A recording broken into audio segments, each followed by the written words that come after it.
Okay, the idea today is really the structure and function of eastern Indiana woodlots, or eastern Indiana forests.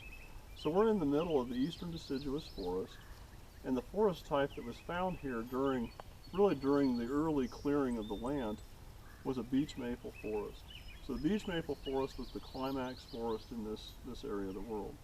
However, most of the forests around Taylor are not beech maple forests. They're forests in some stage of succession. So when the early settlers came, they saw huge beech, maple trees, and occasionally very large oak trees as well, where there was periodic disturbances.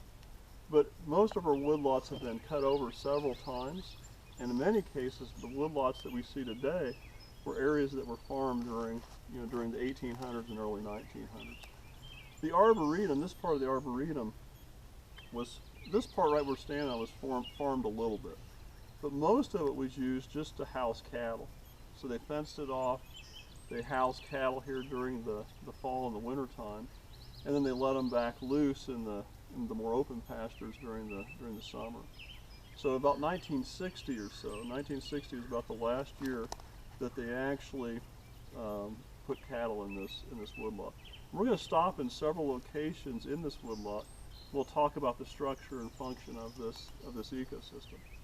Remember that structure is kind of what you see is what you get. So if you look at the structure here, a lot of it has died off because ash trees have died. They've succumbed to the emerald ash borer and they've fallen over. And most of the overstory that we have here is shagbark hickory. It's the same trees that we saw early, basically the same trees that we saw early in that old field. So in that 15 to 20-year-old plot, you see shagbark hickories growing there. And that's what we see in the overstory here. Another plant that's kind of a major understory plant here is going to be mayapple. And mayapple is colonial. So this patch of mayapple is probably older, basically older than the trees that we see above us. So the ash trees that have died, the elm trees that have died, the shagbark hickories that are still here are younger than this cryptophytic plant. So this plant retains its biological system really below ground. So most of the biomass is in stolons and roots below ground, and then it reproduces, it flowers in the first part of May, produces a May apple, and by the end of June, it's kind of on its way out in the forest. So several times today, we're going to stop at locations in this forest. We're going to talk about the structure and function in each of those locations. And keep in mind that the kind of the drainage changes, the macroclimatic or the microclimatic zones change within this forest.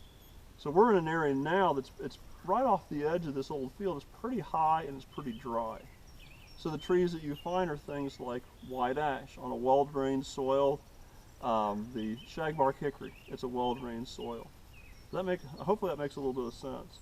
So when the early settlers came through, as I mentioned, they saw beech, they saw maple, they saw oak, and they utilized a lot of that forest.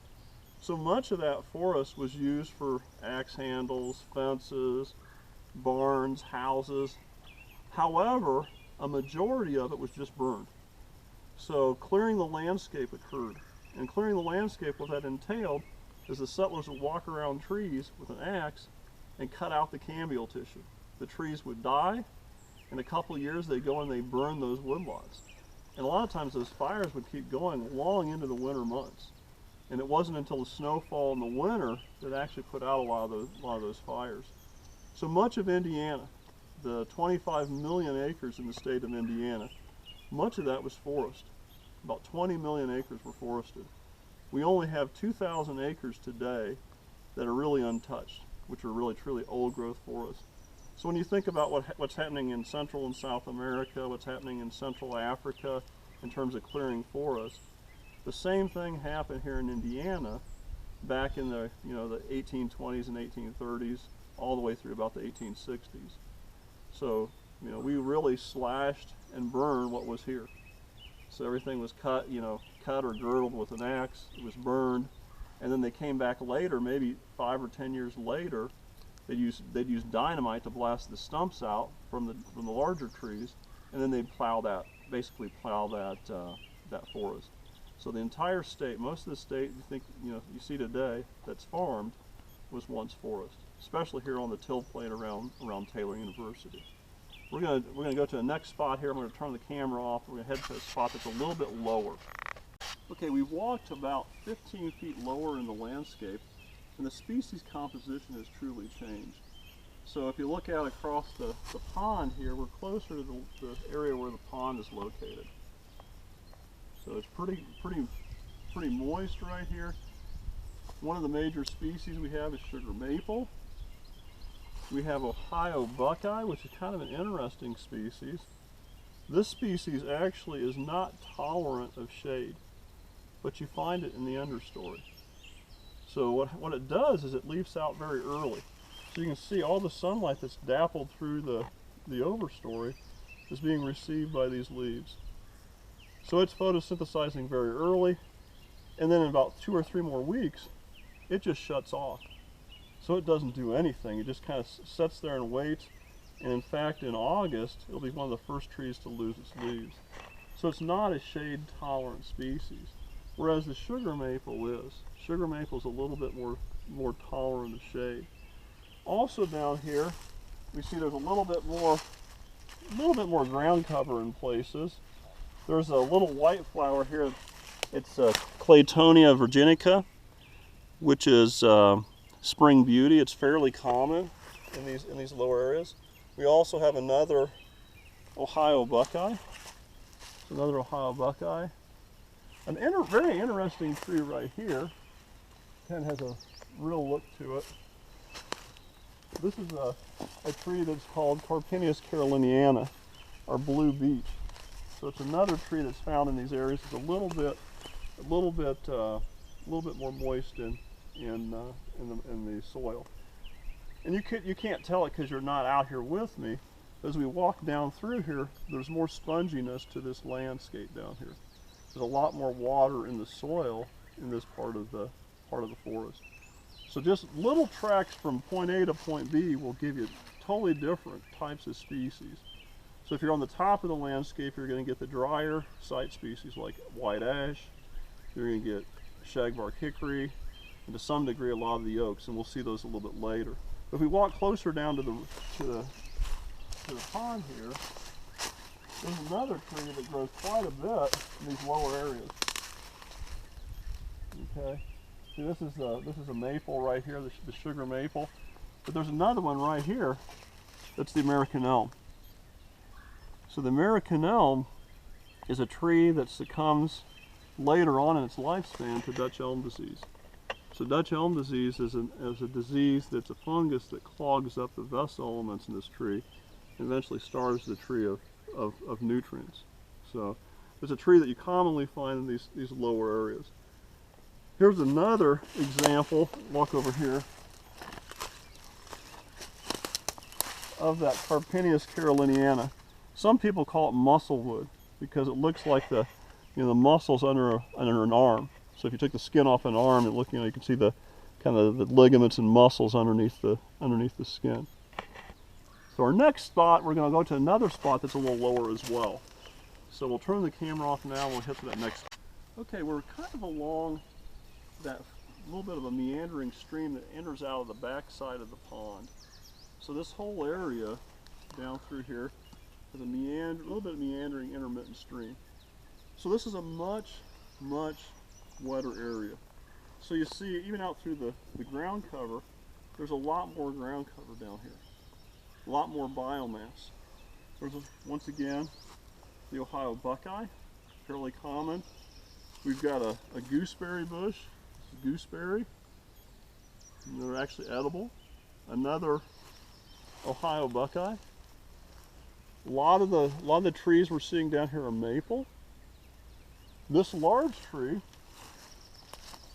is actually black walnut.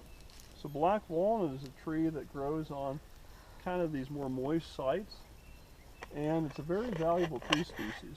So it's the most valuable tree species we have in the state of Indiana. We also have on the forest floor You can see there's some trilliums. This is a trillium, this is toadshade trillium. And these blue flowers here are blue violets. So a very lush part of the ecosystem. And once again, getting back to the black walnut tree, you'll find black walnut trees on kind of these terraces. So these moist terraces, and they're very valuable species. So very valuable species of tree. I think they go from anywhere from $8 to $10 per board foot. So they're a pretty valuable species. They use it for woodworking, making things like clocks. A lot of gun stocks are basically made from black walnut. The sugar maple that we saw earlier, sugar maple, a lot of the early colonists made their gun stocks out of sugar maple. Knife handles out of sugar maple. Even eating utensils out of sugar maple, because it's a very hard, and not a very porous wood. So it's very good for those types of purposes. So once again, we're down in these lower areas, and think about, in your back of your mind, think about microsite conditions. Microsite conditions across the ecosystem give you different species. So we were up on a high dry site where we had almost entirely shagbark hickory and dead white ash trees. We transitioned down to where the pond was located, and we saw elm, we saw sugar maple, we saw Ohio buckeye. And then as we're walking along this drainage, we're seeing off this terrace, which is fairly moist, seeing a lot of Ohio buckeye, a lot of black walnut, and a lot more ground cover. So there's a lot more biomass on the forest floor. The next site that we're going to walk to is a site that's going to be higher, it's going to be drier, it's going to be mostly oak. And if you look at the forest floor up there, you're not going to see near as much in terms of biomass because it's not as wet. And this spring's been pretty dry. So it's been pretty dry in this part of Indiana. So we don't have the lushness that we typically have this time of year. Also, it's been a little bit cooler.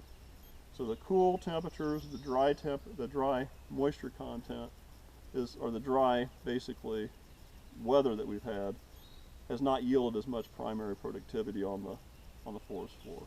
So we're gonna go to the next site right now.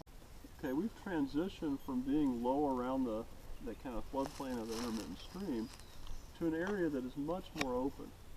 So if you look at the forest floor, you can notice there's very little in terms of primary productivity. There's a kind of a very sparse amount of the mayaples there, but the overstory is much different. So the overstory that we have here, this is a shagbark hickory. So shagbark hickory in the overstory.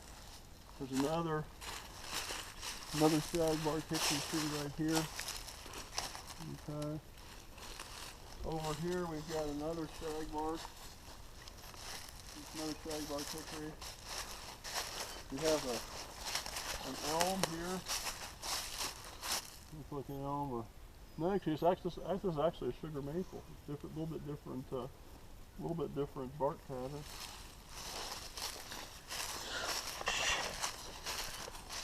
And down here we have a white oak. So a white oak right here. In the understory, most of these trees that are small are sugar maples. So these sugar maples are very old trees. They might be 50, 60 years of age. And they're just sitting here, they're waiting for an opening in the overstory. And then they'll eventually grow very quickly into the overstory. These are very shade tolerant. So they're so shade tolerant that they'll grow just real slow under the canopy every year. They'll leaf out a little bit before the oaks. So they'll get a little bit of sunlight early on, but they don't leaf out near as early as the Ohio buckeye. So the Ohio buckeye will be the first tree to produce the leaves, and then followed principally by things like the elms and the maples, and then eventually the oak tree will be the last ones to kind of close in the canopy. So all these spring forbs that we've been seeing, the things like the mayaples, we've seen spring beauty, we've seen trillium, they're getting the sunlight while it's available. So it's March, right now it's March the 2nd, and there's a lot of sunlight that's still hitting the forest floor. In another 3 weeks, there's going to be very little, because that canopy will be closed in. By the time the canopy is closed in, the maples are going to be just sitting here and just kind of waiting it out most of the summertime. So we've transitioned, we're up on this site, and you can look across the site. It's much more open. There's a lot more space in between the trees. All the larger trees that we see. I'm going to walk this direction.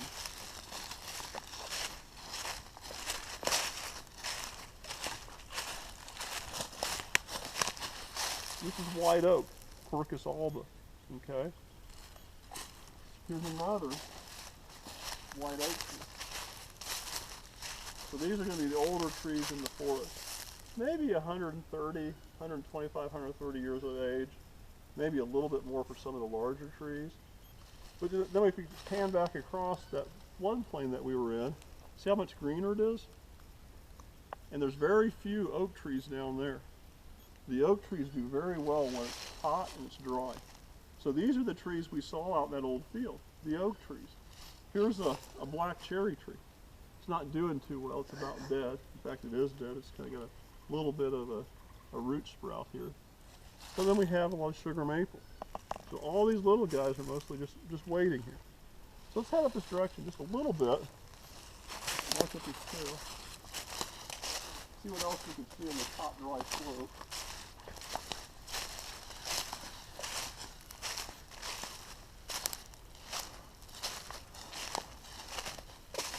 Here's the quintessential shagbark hickory. Cetera ovata. The family is Juglandaceae is the family. You can see these very shaggy pieces of bark. Around this tree, the trees around it, are all the sugar maples, another sugar maple. You know, this one might be 50, 60 years of age, as I mentioned before. Let's put it this way.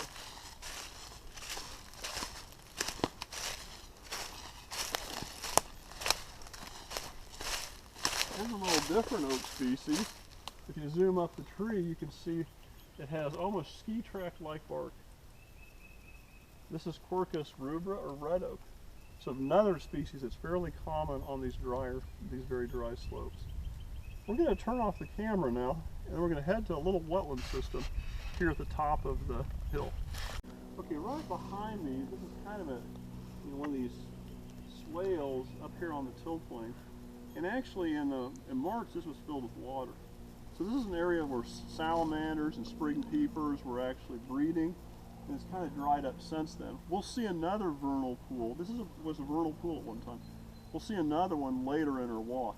But what's interesting is you can see the little bit of this depression makes it a lot more real spongy out here. There's a lot more moisture in the ground. And the species of plants that grow along the edge of it, you'll see later in the year, that are these very unique sedges. We don't see them this time of year. But this is a very moist area. So it's a lot more moist than where we were just at. You know, 15, 20 meters away, we're in a super dry location. So if you look at the soil, you can kind of see how moist it is.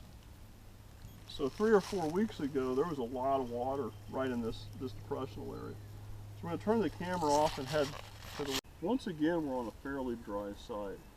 And if you look around, the overstory is predominantly shagbark hickory. So a lot of shagbark hickory in the overstory. The understory is very devoid of primary productivity. You can see a few scattered May apples. A lot of this little kind of scraggly tree you see in the understory, a lot of them have thorns on it. They're prickly ash.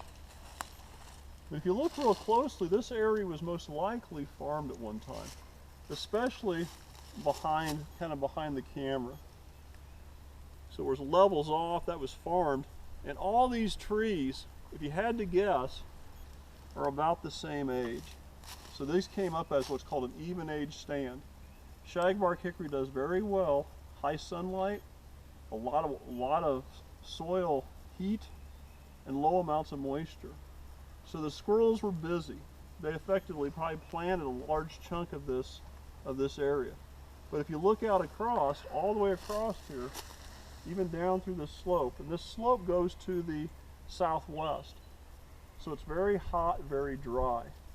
This is all an even age stand. And we've talked about soils in the past in this course, And this is actually on a soil called, I think this is a blount right here. So you have a lot of silt. So it's silt, it's a little drier, it's a little warmer in the, the summertime it dries out, and you get, subsequently you get this type of vegetation. If you were going to build a house or a barn or any kind of structure, this is where you'd want to put it. You never want to build a house or a barn where the water's coming towards it. You want to put it up on the higher portions of the landscape where it's a little hotter, a little drier. It dries out, so your foundation is drier, your basement is dry, and this is a perfect place for a house. If you had a lane back here, there's about 200 meters behind the camera would be Reed Avenue. So that's going to be Reed back that way. So if you had a 200-meter lane back here, this would be a perfect place for a house. It'd be very warm, very dry, and then the basement, you could have a walkout basement to the southwest, and you wouldn't have to deal with any drainage issues. Okay, so this is very warm, very hot, very dry. So once again, structure and function. We haven't talked a lot about function, but function is the flow of matter and energy through these systems. And where it's hotter and where it's drier, if there's less primary productivity, there's going to be less of a flow of matter and energy through that system. Where it's more moist, there's more primary productivity, there's faster rates of decomposition. The functioning of that system is going to be things are going to move through a lot faster. When leaves hit the ground here, in this portion of the forest, they stay here for a while. They don't decompose readily. So they're going to be on the ground for a little while before the microbes really work on them. And that should make sense. We're going to walk maybe a few meters down here, and we can kind of pan through this forest, and you can see it's predominantly going to be this even age stand of shagbark hickory. Very few other species. So let's go down the hill here.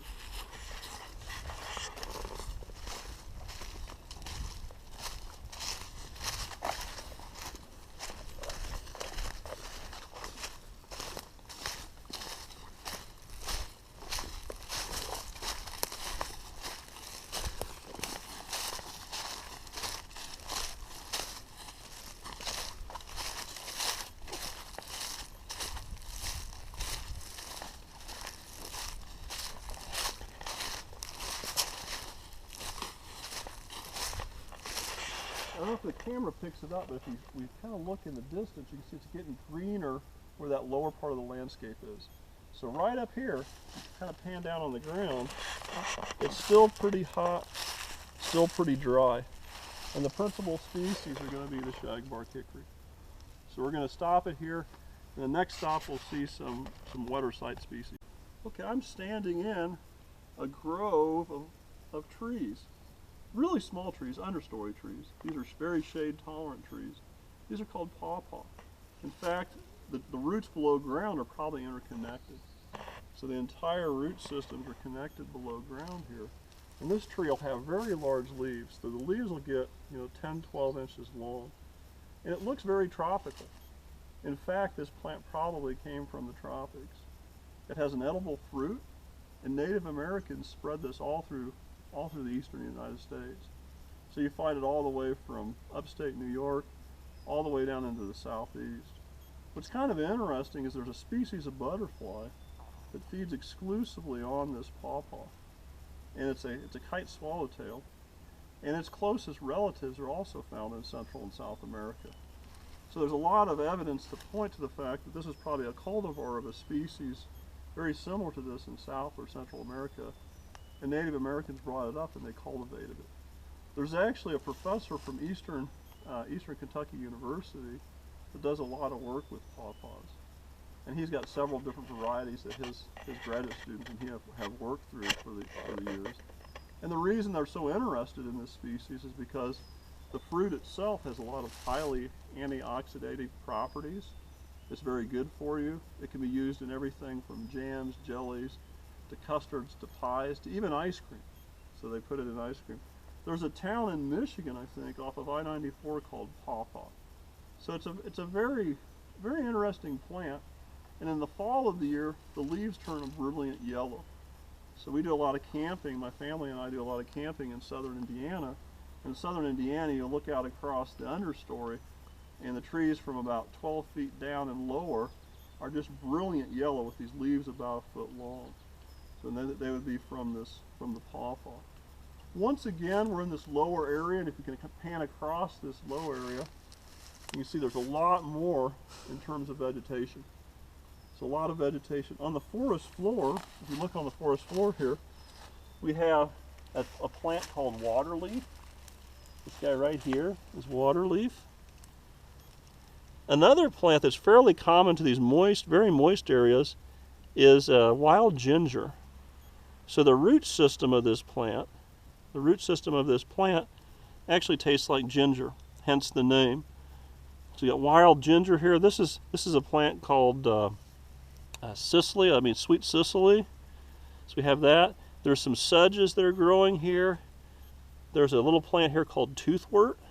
And toothwort is actually a plant that's edible. So if you eat it, take a piece of this and kind of eat it. It has kind of a horseradishy taste to it. So it's like a piece of lettuce with horseradish in it. So it's pretty good. Has a little bit of a pungent taste to it, but it's an edible plant. Other plants that we see down here, if we look down through here, look down here on the ground, we have another plant. This is called bedstraw. So it's bedstraw, and actually will hang on to your clothing. So this is bedstraw. The early settlers would find mounds of this stuff, and some of it's pretty sweet scented, and they would stuff it in their mattresses to make it smell a little better. So hence the name bedstraw. It's kind of a very unique plant. I don't know if the camera picks this up, but you can see the leaves are in whorls. So you have a growing point, the kind of a meristematic tissue here, and a lot of leaves come out all the way around it. And then there's an internode, and there's more leaves. So very interesting plant. This is a gallium is the species. It's bedstraw. Okay, another plant that we'll see basically a large trunk of here. This is Ohio buckeye. It's one of the larger Ohio buckeyes. So Ohio buckeyes found down here. Here's a little Ohio buckeye on the ground. Another pawpaw. Okay. And then if you look out across the stream, you see it's much more moist down on the floodplain here. And those blue flowers out there, I think, are blue phlox, kind of a purplish blue. So we're going to turn off the camera, and the next spot that we'll stop is going to be a vernal pool, a really nice wetland system. And that'll be the last stop of the day. Okay, here's another area that is going to be the last area that we're going to stop on in our structure and function of forest here in this tour. If we look out across through here, this is actually a vernal wetlands. This is a forested depressional wetland.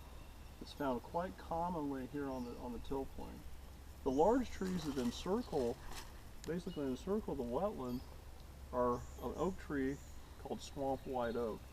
So they're swamp white oaks. It's an oak species that can withstand almost standing water. And you can see the roots of the trees go out into the water. And this is a very important area, especially for wildlife. Early in the year, this is where salamanders and frogs, and there's a lot of frogs out here, they reproduce. And this pool doesn't dry up. So in the middle of July, there'll be still some water out in the middle of this. Also, some other trees around the border. We've got some more of the musclewood or the Carpinius caroliniana that's growing here. There's a lot of shrubs around here. You can't see them too well. They're not leafed out yet. These are called spice bush because the leaves themselves, if you crush them up, they smell like lemon. They have kind of a citrus smell to them. So they're very common around that. Most of these shrubs in this low area are going to be spice bush. Looking back out across the wetland, you can also see this is an elm, another elm species. A lot of these oaks. So once again, basically the swamp white oak. These are super valuable areas for wildlife. Deer love these areas, so they come to drink at these very, very often. I've got a picture, I put a trail camera up here years ago. I've got a picture of a wood duck sitting out in the middle of this thing with a coyote looking at it from the edge. So it's kind of a cool picture. There's wood ducks in here periodically, a lot of frogs, a lot of amphibians, and these are really, really very cool areas on the till plain. Most of these, however, have been tiled with tile drains, and the water has been channeled off into the surface water.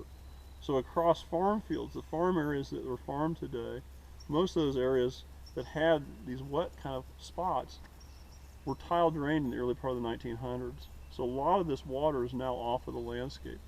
So this is a really important system within these forested areas. And I thought this would be the kind of a nice place to stop this lecture series and take one more look out across it.